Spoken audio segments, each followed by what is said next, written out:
Since the very beginning, man has been on a quest. Imagine a world lit only by fire and the moon. And that's what our life would be like. A quest to reproduce the sun's glorious daylight, artificially. You couldn't have meetings at night because you couldn't see. You couldn't get together for sports. You couldn't travel when you wanted to travel safely. A quest fueled by man's need and desire to extend the day and to make dark places habitable.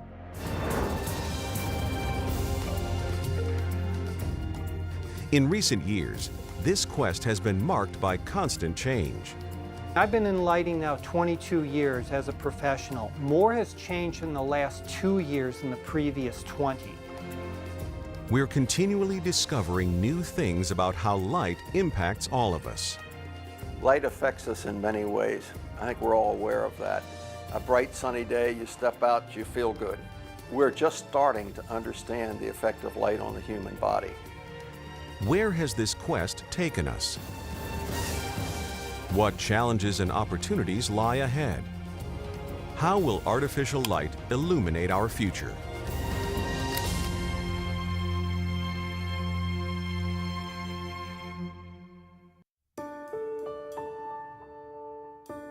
Change, as they say, is constant.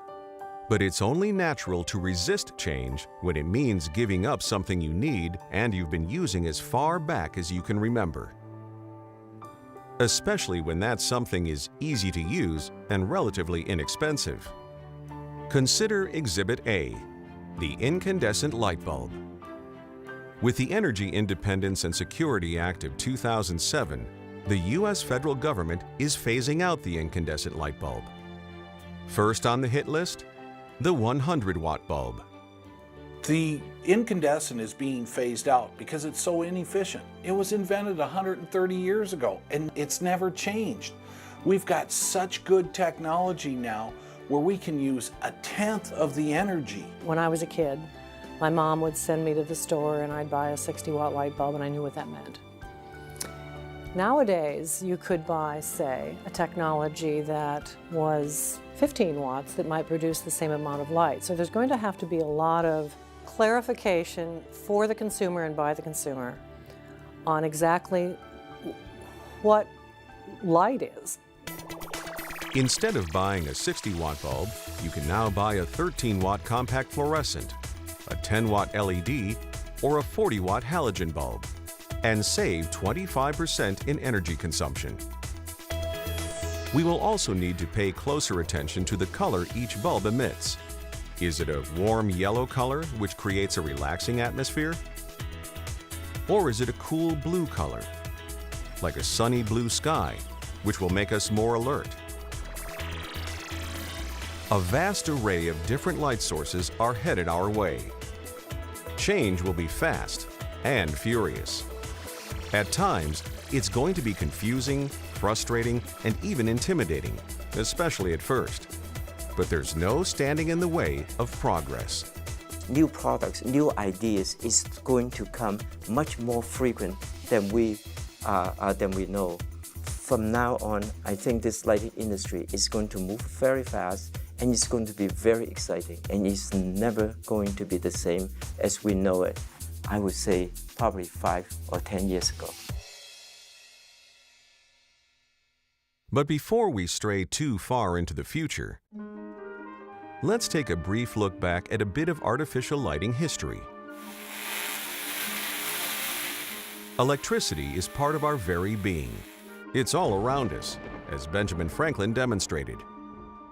Franklin will forever be remembered as one of America's founding fathers, a true statesman, a signer of the Declaration of Independence. However, given his choice, Franklin might not have entirely wanted it that way. After all, he had also built an international reputation as a scientist and inventor. Among his many accomplishments, he gave mankind its first true understanding of electricity and the language to describe it. Who could have known that Franklin's basic understanding of electricity would eventually lead to the light bulb? Of course, there were several key steps in between, as David DeLaura recounts in his book, A History of Light and Lighting. In 1808, a world previously lit only by fire made the leap to electric light. It happened courtesy of British chemist and inventor Humphrey Davy, and something called the arc light. The Royal Institution had just acquired and built a tremendous electric battery. So they had, for the very first time, a powerful source of electricity. And Humphrey showed that if you brought all that electricity to 2 carbon rods, you could establish an electric arc between those carbon rods. It was tremendously brilliant, an amazing amount of light. The arc light was a brilliant light source, but it wasn't the small, practical source of electric light that everyone was looking for. That wouldn't come until 1879, and a prolific inventor named Thomas Alva Edison.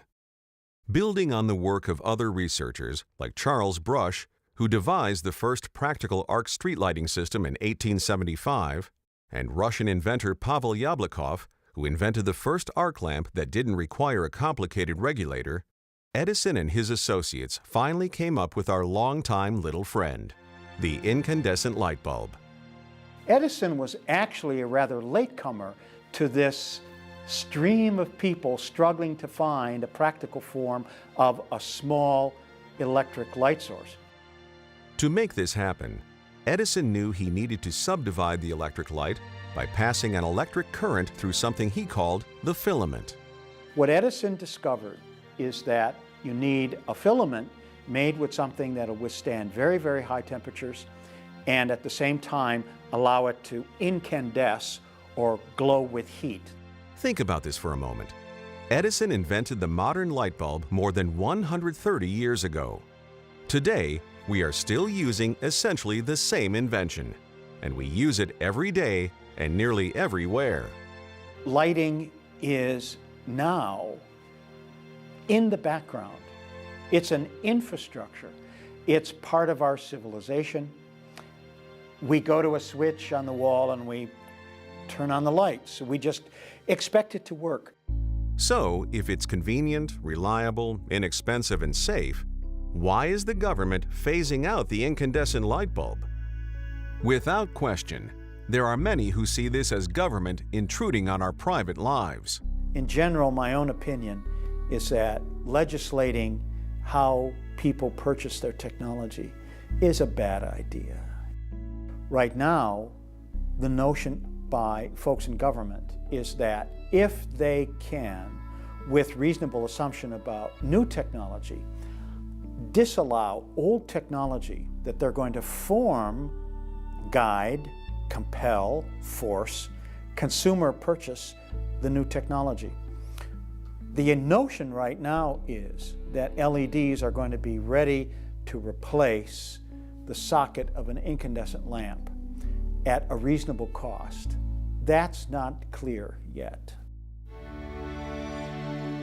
What is clear is that we've actually been taking our first steps away from the incandescent light bulb and into the new world of lighting choices for several years. Unless the government regulations are repealed, and that's very unlikely, there is no turning back. Those who are hoarding incandescent light bulbs will be stuck with inefficient lighting as energy costs go up. The technology is changing. The prices are coming down. You don't need to hoard. And people who do hoard, they're going to keep consuming more and more energy as the price continues to rise. Now, if you want to pay that price, it's your choice. Hi, how are you? The new federal law requires that all general-purpose light bulbs be at least 25% more efficient than Edison's popular incandescent bulb. After we say goodbye to the 100-watt bulb, the 75-watt and the 60-watt bulbs will also start disappearing from store shelves. Like the dinosaur, the incandescent bulb will be extinct by 2014. Why? Incandescent bulbs waste most of their energy, a whopping 80% of it generating heat, not light. Consumers need to educate themselves on which bulb to buy for each location in the home or office. One thing to consider when you're lighting your home is that there are different colors of light now. This is a warm colored light. It's more of a relaxing type light. You want this when you come home at night, you sit down, you relax, you've been at work all day, this will help you relax. Whereas this light, if you put it in a workspace, it's going to give you more energy because it simulates daylight type lighting. And you'll be able to see better, you'll be able to see smaller parts, you'll be able to read print better. Compact fluorescents are more expensive than incandescents, about $2 to $5 per bulb compared to 25 to 50 cents each for incandescents. But there are several excellent trade-offs. The CFL is 75% more efficient. While the incandescent lasts between 750 and 1,000 hours, the CFL will last between 8,000 and 10,000 hours. It also uses less than half the energy of an incandescent, and the CFL only costs about 25% as much as the incandescent over a year's time. CFLs are actually a pretty good deal, especially in a lot of states that have upstream rebates with the utilities, where sometimes I can buy 4 CFLs for $1 in a big box store. One concern to many consumers and environmentalists is the fact that CFLs also contain trace amounts of mercury. But how real and significant is the mercury danger? One thing I would point out is that the amount of mercury in a compact fluorescent light bulb, or even a full-size light bulb, is actually very, very small. It's only about, essentially, it's a little tiny, it's about the size of the dot at the end of a sentence. Still, many people remain worried about the potential inhalation hazard if a CFL breaks on a floor or carpet. We did some analysis of how much mercury is in the air when you break a compact fluorescent light bulb, and then we compared that to another way in which you get mercury in your system, which is by the eating of fish. Since tuna is a popular fish that tends to store larger amounts of mercury in its flesh, the researchers compared the risk of mercury in the air from a broken CFL bulb to ingesting mercury found in tuna. So he said, what's the equivalent if you inhaled the mercury as a result of that compared to what you would get if you ate some tuna? It turns out it's about the same as eating a can of tuna fish. The next lighting choice on your menu is the halogen incandescent. It's less expensive than the CFL, but it's not as efficient. Still, it's more efficient than a standard incandescent, and it's also dimmable. This one turns on instantly, gets instant bright. You can dim it just like a regular incandescent light bulb, and as a consumer, you won't see any difference in performance.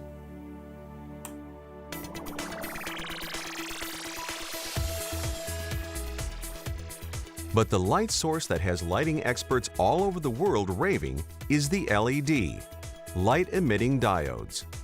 Simply put, LEDs are often touted as the holy grail of lighting's future. They're incredibly efficient and flexible. For example, one LED bulb can have a lifespan of 25,000 hours, while only using about 15 watts of energy. Well, they're going to be everywhere. We already know the efficacies are eventually going to surpass any other source.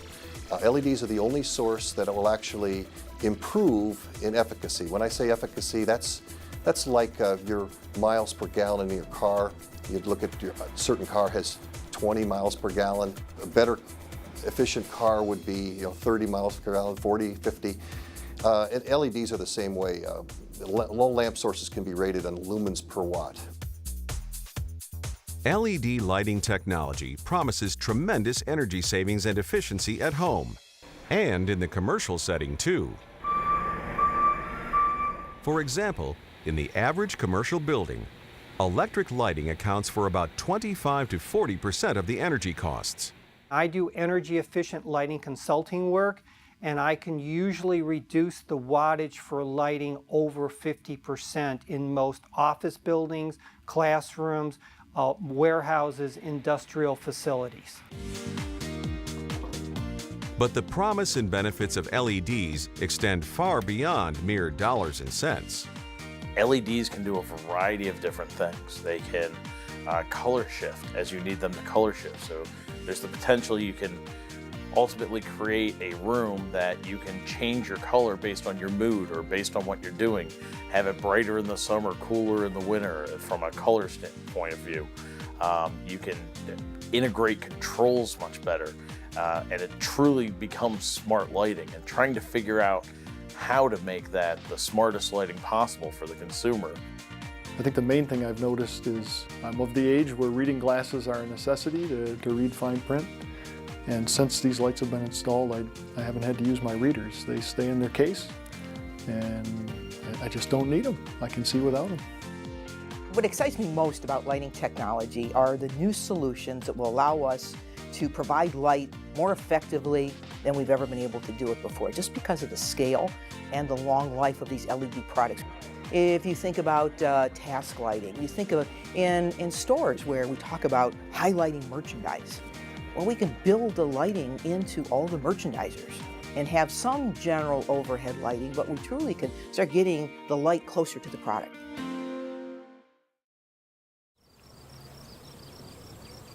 The human eye is best suited to see in natural daylight. The sun is nature's brilliant source of life-sustaining energy. It wakes us up. It keeps us alert during the day. And then it helps us relax in the evening before vanishing into nightfall. Thousands of years ago, we were all hunters and gatherers. But man has certainly evolved in how we use light. During the past century, we've become so accustomed to indoor lighting that we now spend 90% of our time indoors. With each passing day, we're getting closer to reproducing the most effective portions of natural daylight. From intimate yellows and oranges that make us more relaxed, to shades of blue and white that mimic the outdoor sky, making us feel refreshed, more alert, and productive. The key, the magic bullet, is to fully understand how light affects the human body and how it triggers something called our circadian rhythm, our internal body clock. Light is required to keep us on track on a daily basis, and that daily 24-hour light-dark cycle keeps our body rhythms, our behavior, our sleep, our metabolism on a 24-hour schedule to allow us to interact properly with the outside world. By exposing test patients to different colors and intensities of light, and then measuring their brain activity and other body responses, Dr. Lockley and his team have affirmed that blue light keeps us more alert and also helps reset our body clocks. Without the right colors and amounts of light, our system gets thrown completely out of whack. For example, we get fatigued when we work or study at night. Often people have accidents and injuries at night because their body clock is making them sleepy, yet they're trying to stay awake and work at night. In 2007, the World Health Organization concluded that shift work can even cause cancer, though there's still a lot of research that needs to be done to confirm that.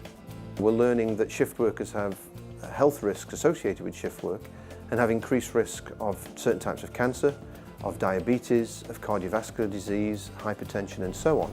When we work against our body clocks, we can't digest food as well. Our heart rate is higher than it should be, and our hormone levels can be totally disrupted. Breast cancer risk is higher in women who work shifts over a long number of years, and there's some evidence that prostate cancer is also higher in night shift workers compared to non-night shift workers. How does the human eye detect light and process it to run our internal body clock? About 10 years ago, scientists discovered an entirely new photoreceptor system in the eye that is especially sensitive to blue light. There seems to be this system that is there to detect day versus night or time of year, winter versus summer, that detects time of day, detects day length, and then tells our body that in order that we can synchronize our clock properly to the 24-hour light-dark cycle. Today's design experts are using this information to design healthier environments in the home, work, and hospital settings. We can reduce actually the administration of pain medication if we have good daylight for a portion of the day. If we have morning orientation, we tend to reduce depression. We can actually reduce the length of stay, which has some economic impact. Or the perception of people in the spaces at the time.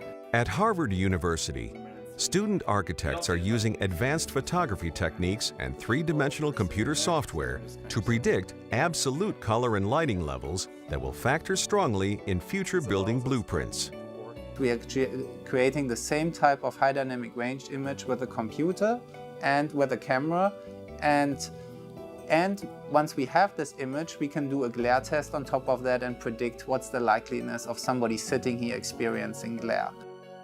The computer modeling is so precise that Reinhardt is using it to help fellow Harvard professor Thomas Schepfer design a new 100,000 square foot contemporary and very unique high-rise church in Western Singapore. It's a tropical climate, right? And which means like very high humidity. Also the sun doesn't move like it moves here. It moves almost in a straight line. So it's a very different lighting condition that you find here. The goal here is to take precise advantage of natural sunlight, minimize it where necessary, and disperse it through skylights to splash natural sunlight to all desired locations for both the preacher and the congregation. Combining electric light with natural daylight will yield benefits that far surpass saving money. The moment we have a window or skylights, we get a different quality of light within spaces because of the spectral composition of the light that we are getting. Instead of having just